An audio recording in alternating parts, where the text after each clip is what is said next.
What is going on, everyone, and welcome back to Cantina Talk. What is going on, everyone, and welcome back to my channel. So, Ahsoka had a 2-episode premiere last night, and I just have to say, this show is incredible. From the world building to the cinematography to the story, and all of its callbacks. And last but not least, the lightsaber fights. This show has felt the most like Star Wars since Mando Season 2, and all I have to say is that this show is incredible. But without further ado, let's just get right into this breakdown. So we start off the episode with not only the red Lucasfilm logo, but also the characters' heads and the Star Wars logo. The character heads have since been updated since last time we saw them as well. We start off with Darth Vader, C-3PO, and a Phase 2 Clone Trooper helmet. At first I thought this might have been Rex's helmet, but the T-visor is different. As well, we don't have any of the welding marks either. Next, we have an HK Assassin droid head, followed by Merrick and Huyang. After that, we have the typical Stormtrooper helmet and chopper being shown. To end this all off, we have Sabine's Mandalorian helmet. Also, it is very interesting that these are here and all in red. In the second episode, they are back to the alternating red and blue once again, but I'll have more on that in my breakdown of episode 2. While all this is happening, we get this eerie drumming and a beat that is letting us know that something sinister is coming. Now we get the red title crawl. This is very different from the normal yellow one that we have seen previously in the movies. This is also the first Disney Plus show to have this. But now this is dark red and states that the Empire has fallen and the New Republic is now in charge. But there is also agents of the Empire still afloat within the Republic. The second one states that there is a plan to bring Thrawn out of exile, and he was previously presumed dead. There are also rumors of his return. If he were to return, the Empire would band back together and come back in full force. The final one then states that Ahsoka is a former Jedi Knight, and that she was responsible for Morgan Elsbeth's capture. It also states that Ahsoka knows of a star map that would lead to Thrawn's location, and Morgan Elsbeth is being brought into the New Republic to face a trial. This is then where the episode starts. We start off with a shot of this New Republic ship from a top-down perspective, and we can tell that this is a part of the Mon Calamari line, based on the bridge that we later see. Also, this is the ship that we had seen in the concept art that was released just a few weeks back. We then meet Captain Hale and Officer Corbett, who are in command of the ship. At first, they think they're seeing Home 1 jump out of hyperspace, stating that they were early. Home 1 was Admiral Akbar's ship in Return of the Jedi, and seems to be still in action. Baylan and Shin's shuttle approaches the ship with the old Jedi clearance codes that were used during the Clone Wars. As well, their shuttle is also Clone Wars era. The Eta-class shuttle had been seen multiple times throughout the Clone Wars, although this one is new. When they find out from the communications officer that they are Jedi, if you notice, everyone in the room turns and starts looking at the captain in disbelief. By this time to the public, Luke Skywalker is really the only Jedi that is widely known. This is why Captain Hale is in disbelief and thinks that they are Imperials. The communication officer then states that they are here to see a prisoner, this being Morgan Elsbeth. Captain Hale orders them to board the ship. This would not only be his downfall, but the downfall of the rest of his crew. Baylan and Shin aboard the ship, and when they come down the ramp, it is a direct callback to when Qui-Gon and Obi-Wan had come aboard the Trade Federation ship in the Phantom Menace. Captain Hale does not believe that Baylan and Shin are Jedi for a single second, and he's also insulting them. He then tells his astromech unit to scan them for identification, and I love how Baylan signals to Shin here just by a subtle glance, start activating her saber and slaughtering them. We also saw in this scene that Baylan didn't want to have to kill the people aboard, and he wanted to go about things the Silva way. But Captain Hale made it difficult, causing Baylan and Shin to launch their full-fledged attack aboard the ship. While Baylan gives Shin the nod, she ignites her saber and catches the officers off guard and strikes them down before they can even get their blasters fully out. Also, if you notice, Shin was about to pierce her saber right through the back of this officer that's on the ground, but last minute she refocuses her attention on another officer. We also see Baylan whip a blaster out of the hands of Captain Hoyle with the Force before killing him. Before killing Captain Hoyle, Baylan tells him that he got one thing right, and that is, they are no Jedi. This is a direct callback to Ahsoka's line on Malachor 4 when she fights Darth Vader in the Season 2 finale of Rebels. Baylan then pierces his saber right through the back of Captain Hale, killing him. We see Shin enter the bridge of the ship, making quick work of everyone in the room. Next we have a shot of these New Republic officers firing blaster bolts towards the direction of Baylan, and it looks like someone is shooting them back. Although, this isn't the case. This is Baylan using the Force to throw the blaster bolts back at them, causing them to flee the hallway. We then have Baylan giving us his very own hallway scene. This is very reminiscent of Vader's hallway scene in Rogue One. I also just have to say, I love the eerie piano keys along with the score of the scene. Kevin Kiner is a genius. It's honestly had chills running down my spine while watching this live. We see Balin walk up to Morgan Elsbeth's cell and use the Force to unlock the scomp link that has the cell door locked. The fact that he is able to do this with the Force just shows how powerful he is in the Force. This is really only something that droids can do and usually have issues with, and sometimes even are unable to complete the task. The only person that we've known has been able to do this, isn't even using the Force, would be Echo with his arm. But the fact that Balin is able to unlock it with ease, I might add, is insane. We then see Morgan Elsbeth in her cell wearing a jumpsuit. On the jumpsuit, there is some Arabic writing that translates to 620. This is her prisoner number. We see Balin also use the Force to release her cuffs, and once again, he does this with ease. This scene also confirms that Morgan Elsbeth is paying Balin and Shin. This scene then directly leads into the title card of the show, and then the first shot that we get of Ahsoka Tano. We see Ahsoka entering this temple area on the planet Arcana. We find out later that this is a Nightsister stronghold, and that it is at least a couple hundred years old. We also find out that Morgan Elsbeth is in fact one of the few remaining Nightsisters to Dathomir. As far as we know, only Morgan Elsbeth and Marin from Fallen Order and Jedi Survivor are the remaining Nightsisters. We then see Ahsoka approaches the graving on the ground before the ruins, clearing it off and looking at it. Ahsoka then takes a step back and throws her sabers down, using the Force to spin them in a circle and to cut a hole in the ground. We saw her do a similar move in the Clone Wars finale to save herself from Captain Rex.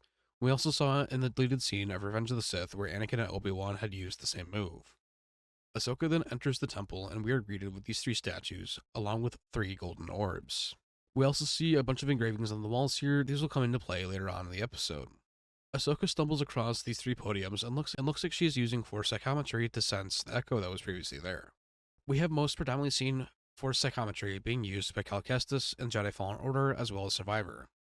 Quinlan Voss also had used this in the Clone Wars, but it is very rare to see, and this is the first time it has been used in live action.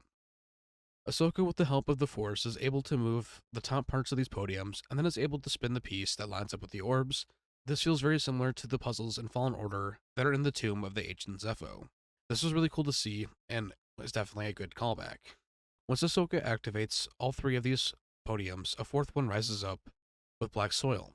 This is also the same soil that is scattered around the entire area of the temple and the surrounding area. Here we are greeted with the star map.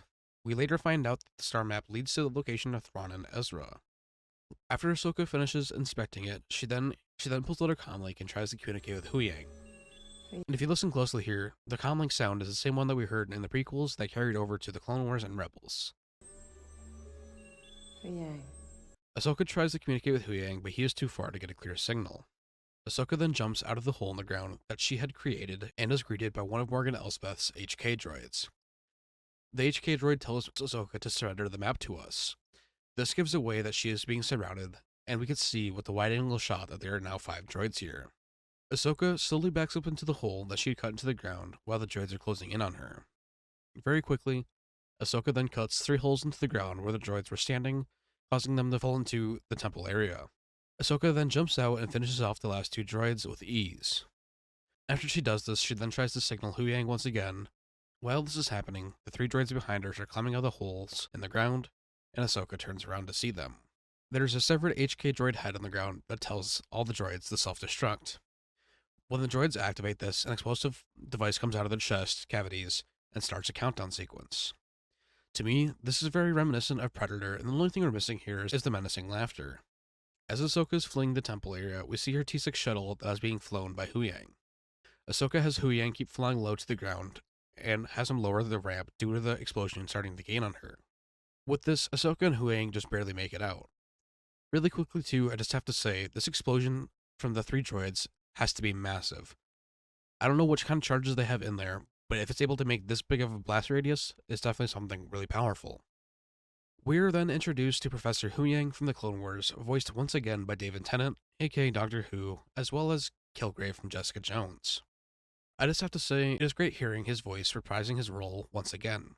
I would also like to point out, I love how when Ahsoka and Huyang are talking, you can see the water on the windows of the cockpit being blown away from the wind. It's just a very cool detail that I had noticed, and adds a little bit more realism to it. Ahsoka tells Huyang that she had found the map that Morgan Elsbeth had alluded to. Huyang asks Ahsoka how she was able to learn the location of it, and she had revealed that she did not follow Jedi protocol when it came to receiving information.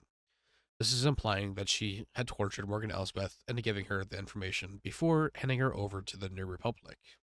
As Ahsoka starts to leave the cockpit, we hear this line. Fulcrum, this is Home 1. Do you copy? Over. I love that Ahsoka is still using Fulcrum as her codename, even after the fall of the Empire. It's almost like her call sign at this point, and it's really cool to see it returning. We also hear that this is coming from Home 1. This is Admiral Akbar's ship from Return of the Jedi. Following this, we see Ahsoka's T6 shuttle come out of hyperspace, and we are greeted by Home 1, the Mon Calamari flagship from Return of the Jedi, as well as the ship on the left that Bale and Shin had taken over. We are then also greeted by 3 New Republic X-Wings. Ahsoka and Huyang land her ship in the hangar of Home 1, and they are greeted by Hera Syndulla. This is the first time that we have seen Hera in live action, and she is being played by Mary Elizabeth Winstead, who is, funny enough, married to Ewan McGregor in real life, aka Obi-Wan Kenobi. We can see on the left side of her chest the 5 red dots, signifying that she is now a general. We learn that she was also a general in Rogue One with a small reference on Yavin 4. We can also see the Phoenix Squadron patch here as well. This is also seen on Sabine's jacket and in the box where Ezra's holo recording was found later on in the episode. As well, if we look at the next shot, we can see the Ghost Crew patch on her back. As Ahsoka, Huyang, and Hera are leaving, they pass this New Republic officer carrying the protocol droid that was cut down by Shin on the bridge. Huyang looks terrified in the funniest way when he sees the droid. We then see Ahsoka, Huyang, and Hera all in the same meeting room that we had seen in Return of the Jedi, where Luke rejoins the rebellion. It's really cool to see all these callbacks in these 2 episodes we have gotten. We learn here that the star map has the location of Thrawn and presumably Ezra as well. Hera had thought that, along with Thrawn, Ezra had died during the liberation of Lothal during the finale of Rebels. With that, we know that Ezra and Thrawn are alive, and did in fact survive the jump to hyperspace. Ahsoka and Huyang are unable to open the orb, thus leading Hera to tell Ahsoka that she needs to go talk to Sabine because she will be able to open it. This conversation is then interrupted when Hera is needed to give a briefing on what had taken place with the ship. We then move on to Lothal. This is the first time that we've ever seen Lothal in live action. I just have to say it looks amazing. They fully nailed the live action recreation of this planet and Lothal City. We are then greeted by Governor Ryder Azadi, who is being played by Clancy Brown. We last saw Ryder Azadi on Lothal at Rebels, and this is a cameo I wasn't expecting at all. For those of you who also don't know, Clancy Brown voiced Savage Opress in the Clone Wars, as well as played Berg in Mando Season 1. It was really cool to see him reprise his role here. We are able to see that a ceremony is taking place to commend the heroes who had liberated Lothal. But Sabine isn't present. I believe it is because she doesn't feel like sitting up there without Ezra and the rest of her family, that being the Ghost Crew. During this, we also get another surprise cameo by Benny Thomas, who's playing the live-action Jack Hell. Jack Hell was a character we had seen in Rebels as well, that Ezra had befriended during his time in the Imperial Academy on Lothal. This was another cameo that I was really shocked by, and I was also really intrigued to learn that he is now a senator. Funny enough, while this is happening, I believe when we look in the background to the bottom right here, we can actually see Sabine on her speeder leaving Lothal.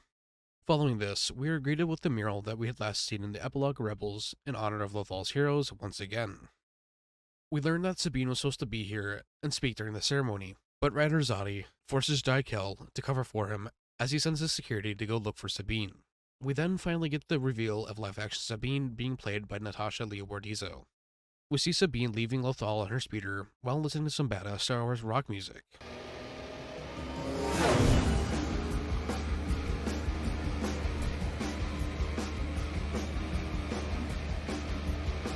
We see on Sabine's helmet once again the drawings of the Lothcats as well as the Arabesh writing on her helmet that I had broken down in my trailer breakdown.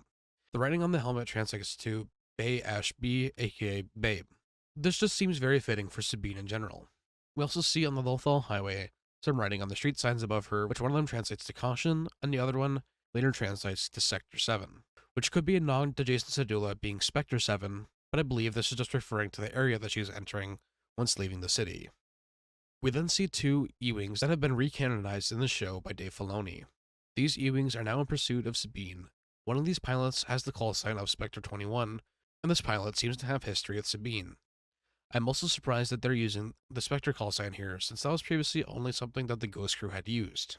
We see that Spectre 21 is trying to have Sabine pull over so that he can bring her back to the ceremony, but she then declines and starts speeding off.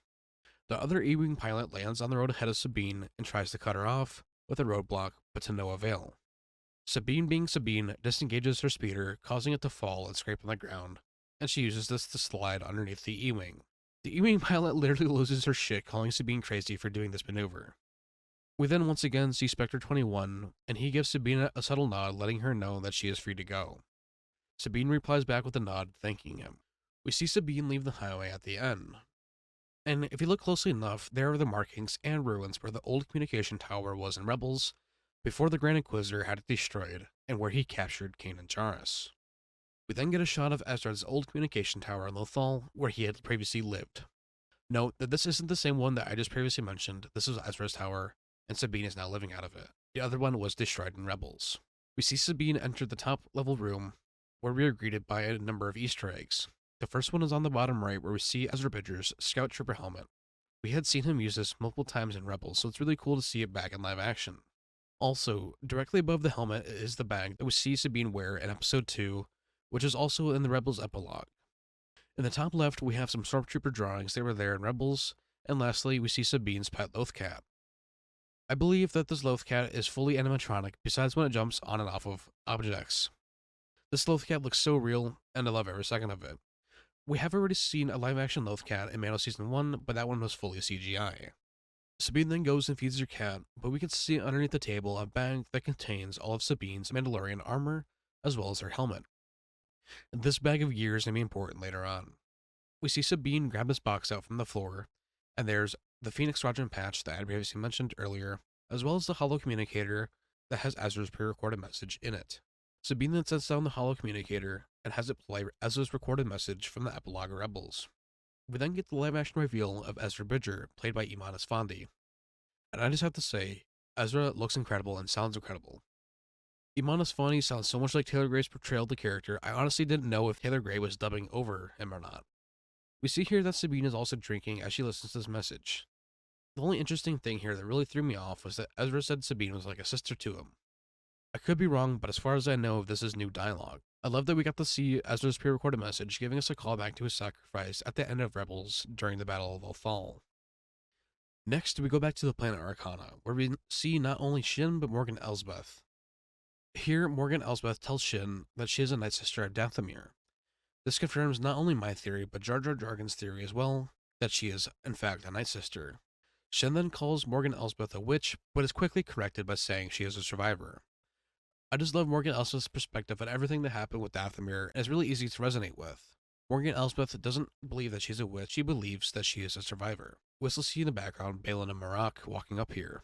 I love how Marak is just here, no introduction needed, he is just present. Marak is also being played by Paul Darnell. At least he is a stunt performer for him. Funny enough though, in the second episode of the show, in the credits, Sam Witwer is there in the additional voices section, making me believe that Jar Jar Jargon's theory that the Inquisitor is actually being played by Sam Witwer is very true here. I don't really have an answer to why his name would be there for anything else. We already know that Dave Filoni wanted to make Sam Witwer an Inquisitor in Rebels, but that never happened. Moving on, we see that Morgan Elsbeth instructs Shin to go to Lothal. Shin though almost seems like she doesn't trust her, knowing that she's the Nightsister. And she asks Balin if she's being played by them, and he doesn't believe so. Shin also learns from Balin that Ahsoka's Padawan Sabine Wren is on Lothal, and that she is sent there to eliminate her and to retrieve the star map. We then jump back to Lothal and see Sabine having a Force dream about Ezra, and her having to relive his sacrifice. Sabine jumps awake out of bed and calls out to him. We also see to the right of Sabine here some Stormtrooper helmets as well as 2 Scout Trooper helmets. I believe that these 2 Scout Trooper helmets were the ones that Ezra and Sabine wore during the investigation of the World Between Worlds that takes place in Lothal. Sabine then gets an alert that someone is flying overhead here. That someone is Ahsoka. Sabine then greets Ahsoka at the mural location in Lothal City. We see Ahsoka and Ryder Zani talking here as well. Ryder then confronts Sabine about missing the ceremony and tells her that Ahsoka has something she needs to hear. This leads Ahsoka to hand her the orb and tells her that this is how they will find Ezra and bring him home, although they need Sabine to open it. Huyang then appears from the ship, and the trio is once again reunited. Following this, Ahsoka and Sabine aboard the T6 shuttle. Sabine then starts to look around and she finds her old bunk where she used to live with Ahsoka. We can see in Sabine's bunk some drawings of Lothcats, Chopper, some TIE fighters, and this rock formation. Ahsoka comes out of the back room, holding her poncho and a cup that I honestly think is empty. We see Ahsoka hit a button on the side panel of the wall that activates the table that is in the floor, causing it to come out of the ground. This is actually the same setting that we've seen in trailers where Ahsoka and Sabine are training. Once the table has fully risen and opened, Ahsoka and Sabine start talking about the temple area, and they have this awkward talk about how Sabine should have been a great learner and Jedi, but Ahsoka never made things easy for her. Sabine almost insults her here and calls her master. Sabine then asks Ahsoka's permission to take the star map, someplace where she can think clearer and figure out a way to open it. Ahsoka, though, shuts this down and tells her that it stays on the ship. This is then interrupted by Huyang, who says he has some information for Ahsoka. Ahsoka follows Huyang into this back room, where we can see a hollow projection of lightsaber hilts. One of the hilts being projected is Shin's, and the other one is Balin's. Huyang then tells Ahsoka that he doesn't recognize Shin's hilt, with Balin's hilt he does. Out of over 500 Padawans, no one has ever built a saber like Balin's minus Balin. This then confirms that he was at the temple during the Clone Wars. Ahsoka comes out of the back room to relay this information to Sabine, but she is caught off guard, seeing the table folded down and Sabine missing, knowing that she had taken the star map. Following this, we see Sabine leaving Lothal City once again, but this time she's being watched by a probe droid. The droid goes back to Shin and the other HK assassin droids, along with the Eda-class shuttle. This is almost a 1-to-1 scale recreation of Maul and the probe droid during the Phantom Menace when he's looking for Qui-Gon. This is really cool to see, and it made me feel like a little kid again. In the meantime, though, Ahsoka, Hera, and Huyang are all talking about Ahsoka walking away from Sabine, just like how she had done with Anakin and the Jedi Order. This was the first time in live action that Ahsoka has acknowledged Anakin being her master, as well as name-dropping him in the show. This was really cool to see, especially live with the watch party. We cut back to Ezra's tower and we see Sabine trying to decode the star map. Sabine also has a hollow projection of the ruins area and the area inside of it. During this, some time goes by and we can see that Sabine has slowly figured out how to activate the star map, giving the reveal that Thrawn and Ezra are no longer in this galaxy. My money is that they are in the new beyond. I had previously mentioned in my Mind Flayer video that I believe the dome in star map is from the Rakatan Empire. This is way before New Rockstars ever came out with a theory saying the same thing. So to that I say, this is my theory and that I am sticking with it. Sabine then steps outside and looks up to the stars, but gets ambushed by these two HK droids that we had seen with Shin just a few minutes prior. Sabine is able to take out one of the droids, but gets grabbed by the other one. The first droid that she had taken down gets back up and grabs the star map, and in the process destroys all of her research and the backups she made of it. Sabine is able to use the blaster of the second droid and blasts its foot off and then shoots it in the upper right shoulder. Note that this droid will come back later on in the second episode. Sabine chases the droid that has the star map, but is just too late. While this is happening, she grabs her comlink and calls to Huyang, telling him that she needs backup. While she's doing this, she's also rushing back to the living quarters. Huyang gets the distress call from Sabine and alerts Ahsoka, who is still in the mural area in Lothal City, aboard her ship. Sabine then runs into her room and grabs Ezra's saber, but chooses not to grab her armor. This is about to be a valuable lesson for Sabine. Following this, Sabine runs outside and is greeted by Shin and the last HK droid. Shin is seen here holding the star map. This is where things get interesting. Sabine starts and initiates this fight, igniting Ezra's saber. Sabine also takes the same ready position that Ezra had taught her during the trials of the Darksaber episode in Rebels. We also see that Shin waits for Sabine to start this fight, and in return, this fight is more of Shin just toying with Sabine the entire time and trying to figure out if she is even a worthy adversary. While this is all happening, Ahsoka and Huyang are rushing to get to Sabine to help her. Towards the end of this fight, Ahsoka and Huyang are closing in on Shin and Sabine, and Shin decides to stab Sabine right through the lower left side of her abdomen. Ahsoka is just a couple seconds too late to save Sabine, leaving her to collapse, ending the episode. Lastly, we get a message dedicating the show and the episode to the late Ray Stevenson. Once again, rest in peace, Ray Stevenson. With all that, I'm going to give some quick thoughts on this episode. I loved almost every second of it, and the show really doesn't miss a beat for me. It was a blast watching episodes 1 and 2 live with all of you in the watch party. The only thing that really took me out of this episode was Shin stabbing Sabine at the end, and Sabine living. I hate how this is becoming such a common thing in Star Wars when it doesn't need to be. Besides that though, I love this episode, and Dave Filoni has done an amazing job with the show so far, and I cannot wait to see where it leads. Lastly, I would just like to say that this Sunday, once again, the second episode of Cantina Jargon with Jar Jar Jargon and myself will be live at 4 p.m. Eastern Time. Really quickly, if you could take some time to check out my merch, it would be greatly appreciated. I worked really hard on these designs and I'm very proud of them. But with that being said, I will be seeing you guys all next week with the watch party on Tuesday the 29th, Without further ado, I hope you all enjoyed the video. Let me know what you think in the comments down below, and don't forget to like and subscribe. Lastly, may the Force be with you all.